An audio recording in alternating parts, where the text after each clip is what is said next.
Solución es Medicina, un programa para dar a conocer lo que a usted le interesa en temas de salud, con la conducción del doctor Javier Ávila y la doctora Eva Perusquía.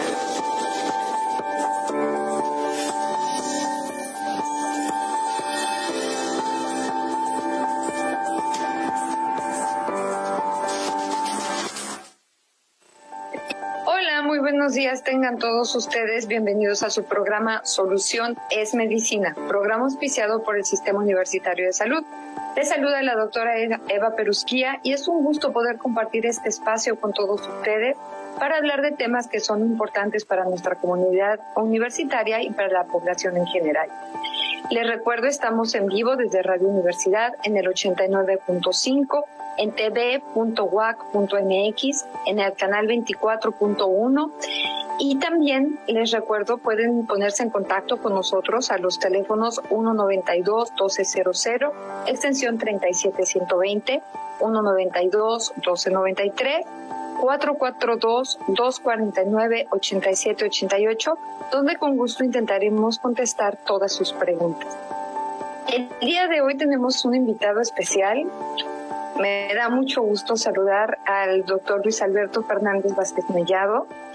El doctor Vázquez Mellado es egresado de la Facultad de Medicina de la UAC. Hizo la especialidad de cirugía general en el Hospital Christus Muguerza de alta especialidad.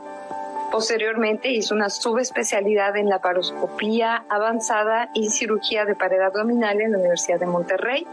Actualmente es docente de la Facultad de Medicina en la materia de gastroenterología y estaba como vicepresidente de la Asociación Mexicana de Hernia. Ya soy presidente. Ya es actual presidente, ya. Perdón. Muchas gracias por estar con nosotros. Gracias, el día doctora. de hoy. Nuevamente, esta es tu casa. Mucho gusto, muchas gracias. Bueno, pues el día de hoy vamos a hablar de un tema diferente a las hernias, pero también muy importante en cuanto al impacto que tiene en la salud de la población, que es el cáncer de colon. Sí. Muchas gracias, Luis, por estar aquí. ¿Qué nos puedes decir al respecto? Bueno, es muy importante porque en el mundo el cáncer de colon es el tercer cáncer más frecuente que produce muertes en los hombres y el segundo en las mujeres en el mundo, pero la variabilidad de país a país es muy grande.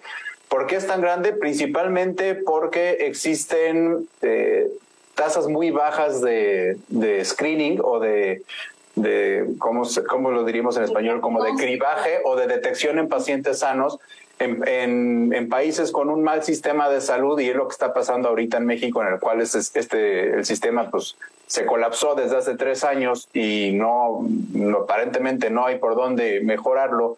Se están detectando cada vez menos en algunos países, mientras que en otros países se detecta cada vez más, lo cual impacta directamente en la mortalidad. Ahorita ya más adelante hablaremos que es de los cánceres que, si lo detectamos temprano, es de los que más impactamos en la mortalidad porque puede ser completamente curable.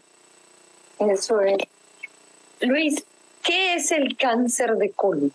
Para empezar, ¿dónde está el colon? ¿De qué estamos hablando? Es lo que la gente, mucha gente le dice el intestino grueso o la tripa gorda, ¿no? El colon tiene prácticamente 5 porciones, que es el colon ascendente, que el colon ascendente está de nuestro lado derecho, en el costado derecho. El colon transverso, que es horizontal, digamos, aunque no siempre lleva esa misma conformación, pero básicamente es horizontal. Luego del lado izquierdo se convierte en colon descendente.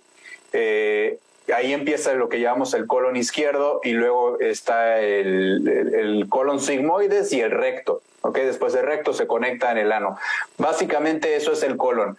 Lo importante de tener estas diferencias anatómicas es que los cánceres de colon no son iguales en cada una de las porciones del colon, principalmente porque tienen células un poquito diferentes, sobre todo con información genética diferente, y además en el colon la sangre le llega por vasos diferentes, por grandes vasos diferentes, y se drena por venas diferentes, y también el sistema linfático es diferente en el colon derecho que en el colon izquierdo.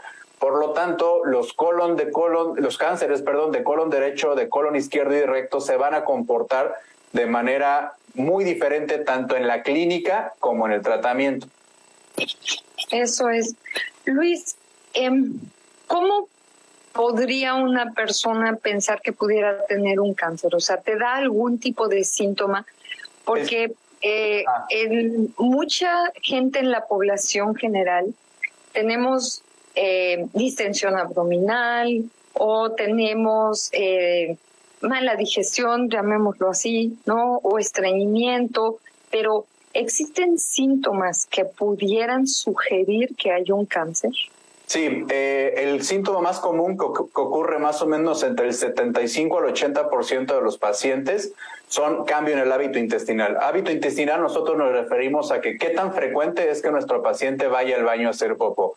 Lo normal es que un paciente adulto vaya un mínimo de 3 días a la semana y lo máximo es de 3 veces al día, siempre y cuando las evacuaciones sean con una forma adecuada. Las evacuaciones con forma adecuada es en forma de salchicha lisa o en forma de salchicha con grietas, y sobre todo que el paciente no tenga que hacer un gran esfuerzo para iniciar la evacuación, o sea, que no tenga que pujar mucho y evidentemente que no tenga sangre. Entonces, el paciente con un estreñimiento reciente, principalmente de más de 40 años, o sea, es un paciente que de repente empieza con estreñimiento, ese es un foco rojo. Después, por orden de frecuencia, del 50 al 80% de los pacientes van a tener un sangrado de tubo digestivo bajo, o sea, van a evacuar con sangre.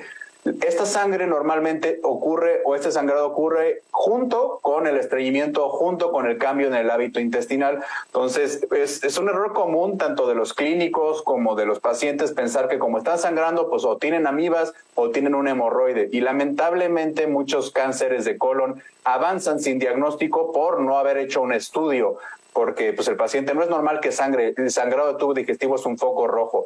Algunos pacientes entre el 20 al 12% van a tener un tumor palpable, pero evidentemente esto es muy difícil porque, por ejemplo, el 24% de los cánceres de recto, una cuarta parte va a tener una masa palpable, pero esta masa se va a palpar con un tacto rectal. Y muchas veces a los clínicos les da pena hacer un tacto rectal y el paciente no quiere que le hagan un tacto rectal. Y si tocamos una masa abdominal, que ocurre en menos del 15% de los pacientes, se puede tocar fácilmente, pero en pacientes flaquitos, si no va a ser muy difícil. Otro síntoma común es anemia. Anemia por deficiencia de hierro o anemia de lo que llamamos una anemia de sangrado crónico, de enfermedad crónica. Como el cáncer de colon puede sangrar, el paciente va a estar anémico. Siempre es muy importante decir que las anemias se tienen que estudiar. La única anemia que se cura con hierro es la anemia por deficiencia de hierro. ¿Ok? Solamente vamos a dar hierro si sabemos que tiene una deficiencia de hierro. O sea, si nosotros ya hicimos estos estudios. Si no, hay que estudiar a los pacientes con anemia. Entonces, esos son normalmente los síntomas. Es raro, muy raro, en menos del 2% de los pacientes que el paciente tenga dolor abdominal. Y esto es muy importante. El cáncer de colon no duele. Cuando el cáncer de colon ya duele es porque están pasando dos cosas. O se perforó el colon y el paciente va a llegar a urgencias, y eso es un factor de mal pronóstico para la vida del paciente, o el paciente se obstruyó, o sea, el cáncer creció tanto que ya tapó el colon, no deja que pase la materia fecal, y también van a llegar urgencias, y también es un factor de riesgo, es un factor de mal pronóstico. Eso es muy importante. El cáncer de colon no suele doler. Ok, fíjate que de todo lo que nos estás diciendo, cosas muy importantes, por ejemplo, lo de la anemia. Tenemos muchos pacientes que llegan al consultorio con anemia y que te das cuenta que han tenido ya más de 1 año, 2 años con anemia, y la respuesta muchas veces es que yo siempre he tenido anemia. Uh-huh. Y ese punto es muy importante, la anemia no es normal, ¿no? El estar estreñido también no es normal. Pacientes que te dicen, es que yo evacúo cada 4 días.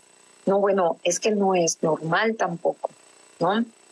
Ahora, los síntomas pueden también ser diferentes según la porción del colon que esté dañada, ¿no? Pero ¿de qué lado es más frecuente? ¿En el colon ascendente, descendente? Porque nos decías que es diferente.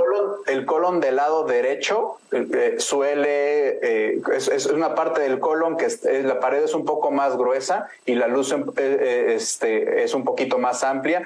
Por lo tanto, normalmente el colon del lado derecho va a debutar, es una pared un poquito más delgada y se va a perforar. Y el colon del lado izquierdo es una luz un poquito más pequeña, con menos milímetros, y el recto también, entonces el colon del lado izquierdo va a tapar. Eso es lo que normalmente puede suceder. Sin embargo, pues podemos ver casos de colon derecho, colon izquierdo que no se comportan de esta manera. Okay. Por eso es importante el screening. Ahora, en tu experiencia, Luis, ¿hay algo que favorezca la presencia de cáncer? Sí. O sea, ¿hay situaciones que puedan predisponer a un paciente a que tenga cáncer de colon? En primer lugar, existen los factores de riesgo que los tenemos muy bien establecidos. Existen factores de riesgo que van a ser modificables y no modificables. Dentro de los no modificables tenemos la genética. Principalmente existen 3 síndromes genéticos familiares, que son el síndrome de Lynch, la poliposis adenomatosa familiar, o los pólipos asociados a una mutación que se llama la mutación MUTI, que no son tan comunes. La mayoría, el más frecuente de estos va a ser el síndrome de Lynch. El síndrome de Lynch únicamente es el 3% de todos los cánceres de colon. La gran mayoría de los pacientes son mutaciones de primera vez. O sea, es un cáncer que nosotros tenemos la mutación genética, pero además también los factores ambientales o los factores que nosotros sí podemos modificar definitivamente van a afectar a la probabilidad de que tengamos cáncer. Por ejemplo, la hiperlipidemia, o sea, tener malos lípidos en la sangre, nos aumenta el riesgo en 1.6 veces.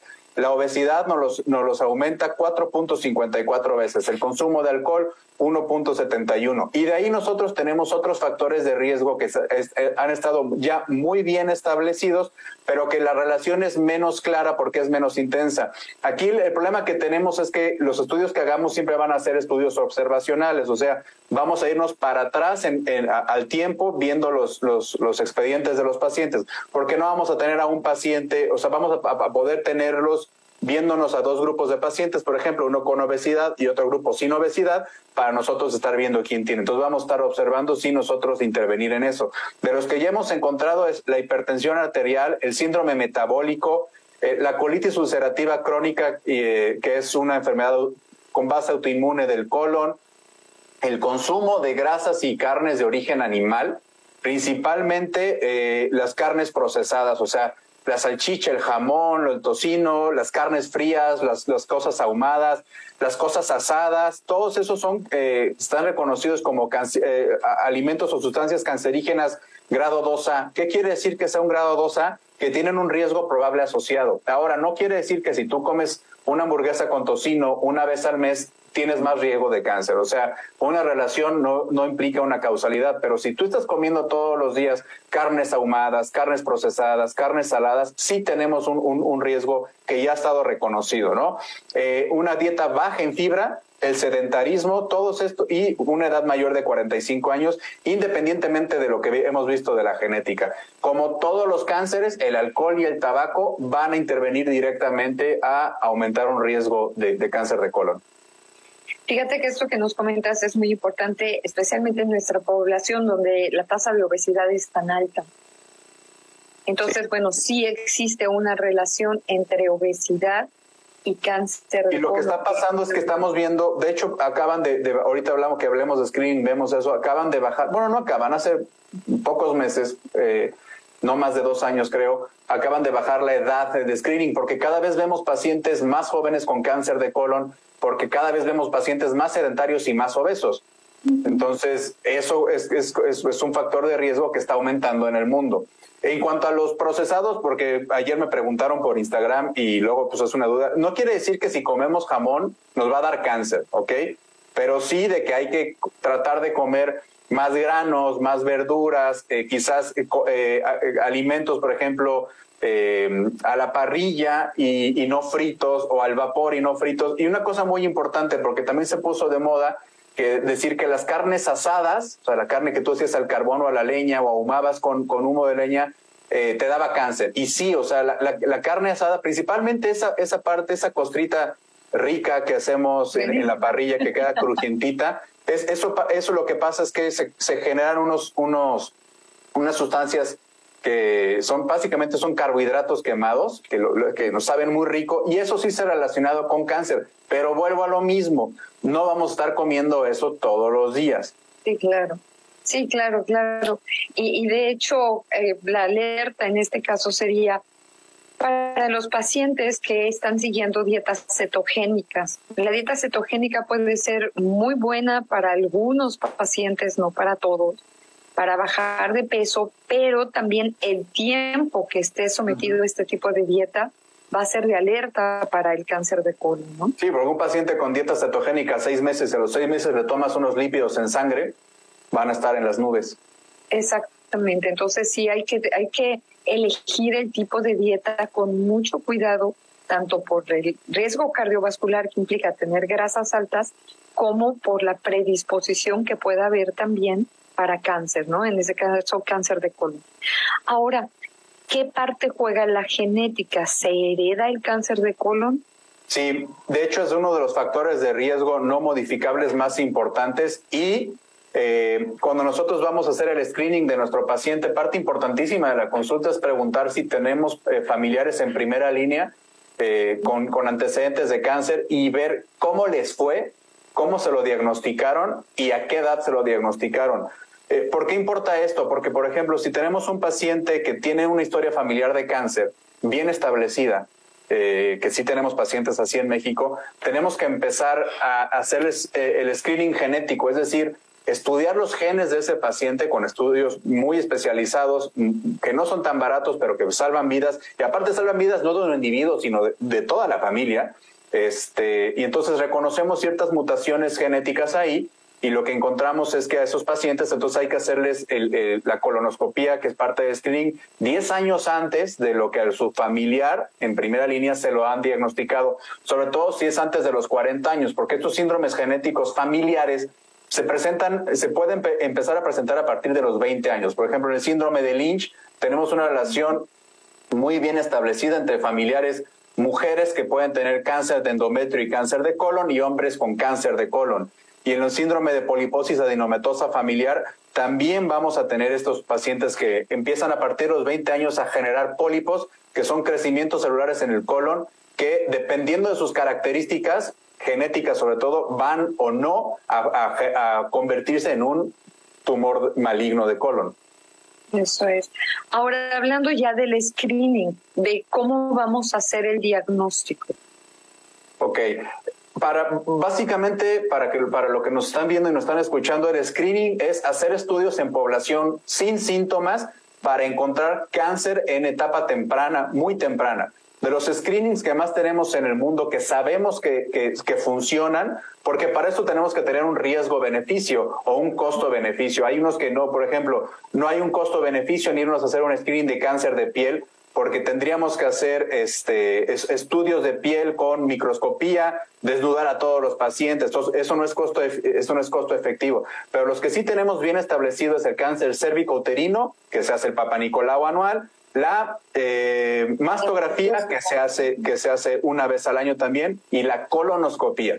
La colonoscopía es lo que nosotros llamamos estándar de oro, que es lo que es superior a todo lo demás para el cáncer de colon. Se tiene que hacer en promedio una vez cada 10 años, si es que no hay hallazgos malignos, en pacientes hombres o mujeres con 45 años de edad. Se puede hacer desde antes si el paciente tiene factores de riesgo bien establecidos. Y a partir de los 45 años se repite cada 10 años. Si hay algunos hallazgos, en algunas situaciones se puede repetir cada 5 años. Las ventajas de la colonoscopía es que nos permite ver todo el colon, o sea, es un endoscopio más o menos del grosor de una pluma, no sé si se alcanza a ver, una pluma así, ¿ok? Que bajo anestesia, con sedación, yo siempre les digo a los pacientes, es como si te echaras 3 tequilas, te vas a quedar dormido, te ponemos de lado y metemos el colonoscopio, no se siente nada. Y ahí vamos a ver todo el colon por dentro. Una de las grandes ventajas es que si encontramos un pólipo, que dan de cuenta, es un crecimiento como en forma de champiñón o es un crecimiento hacia arriba en la mucosa, si los encontramos los podemos quitar. Y si lo quitamos y resulta que es maligno, muchas veces eso es el tratamiento definitivo. O sea, salvamos al paciente de un cáncer de colon, porque ese pólipo no es cáncer. Ese pólipo se puede convertir en maligno, sobre todo si cumple ciertas características en cuanto al tipo de células y al tamaño. Entonces, la gran ventaja de la colonoscopía. La desventaja de la colonoscopía es que no es tan barata, en promedio puede estar entre unos 6,000, 9,000 pesos, depende dónde la hagan y quién la haga.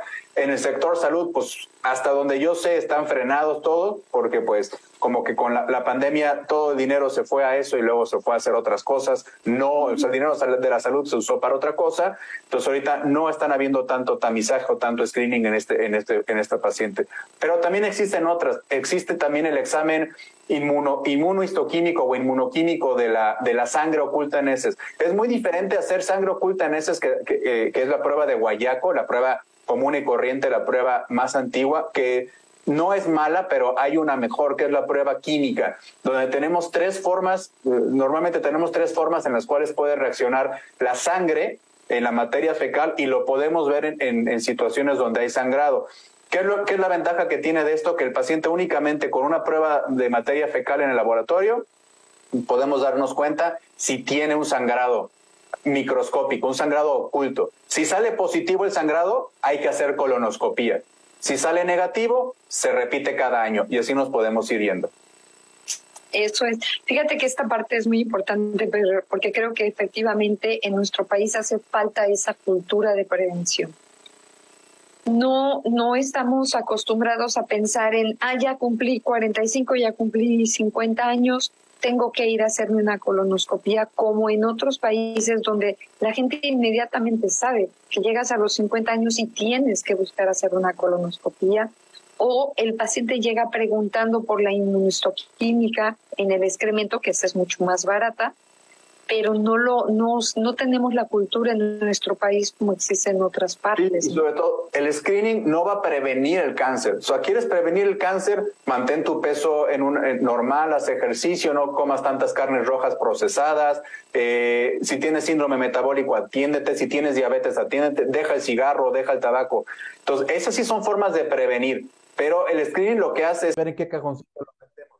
Cada uno de estos cajoncitos nos va a dar un tratamiento diferente, ¿no? Puede ser que el paciente únicamente con una cirugía donde quitamos un segmento del colon y volvemos a conectar al mismo tiempo y el paciente sale sin la mitad del colon, pero sale sin cáncer.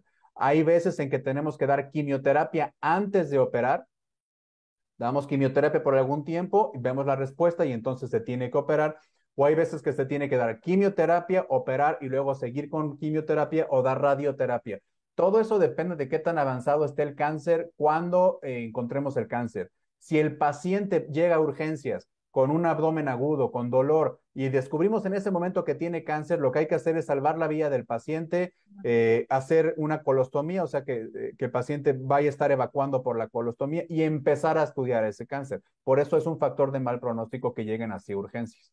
Sí, sin duda la parte más importante, como comentabas, es la prevención y el diagnóstico oportuno, porque entre más rápido llegue el paciente, se haga el diagnóstico, el tratamiento puede ser por mucho más simple que tener que estar resolviendo complicaciones donde ya hay metástasis y donde todo está complicado, ¿no? Así es. Eso es. Luis, pues se nos está terminando el tiempo. Muchísimas gracias por estar con nosotros. No, gracias a usted. ¿En dónde te podemos encontrar?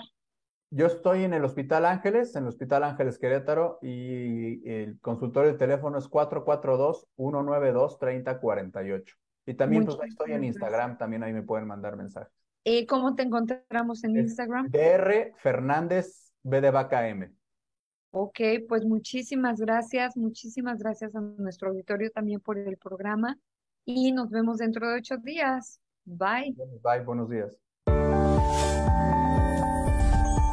Solución es Medicina, un programa para dar a conocer lo que a usted le interesa en temas de salud, con la conducción del Dr. Javier Ávila y la doctora Eva Perusquía.